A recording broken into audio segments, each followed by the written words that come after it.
Super ciclabile Vicenza-Padova, la prima autostrada in Veneto per biciclette. Una sfida per il futuro, per la mobilità sostenibile, una scommessa per le 2 province e i 7 comuni collegati, a cominciare dal capofila Grisignano di Zocco. È un'opera, direi, veramente straordinaria, un'infrastruttura, una pista ciclabile, una superstrada. Pensate bene che avrà una larghezza che va dai 5-6 metri ai 12 metri.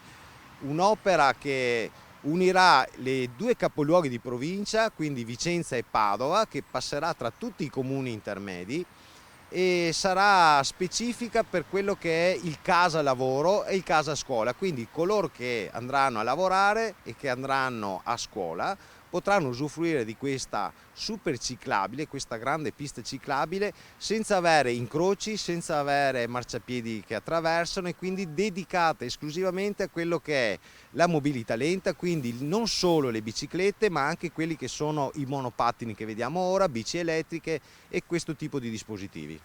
33 km in un rettilineo ininterrotto che potrà avere dalle 2 alle 6 corsie, da Vicenza a Torri di Quartesolo, passando per Grisignano di Zocco, Veggiano, Mestrino, Rubano, per arrivare a Padova. Un'opera innovativa a cui ogni comune darà il proprio contributo. Attualmente comunque noi stiamo eseguendo un tratto che potrebbe diventare parte di questo percorso, che è la pista ciclabile che adesso noi stiamo realizzando fra diciamo, la rotatoria di Cerato via Italia Unita e il confine con Vicenza. Lo studio di fattibilità deve calcolare gli effetti benefici sui paesi attraversati dal percorso e darà il via libera a una progettazione preliminare per poi realizzare finalmente la super ciclabile. Ringrazio Rete Veneta perché già a giugno ha avuto modo di amplificare il protocollo d'intesa siglato tra tutti gli enti.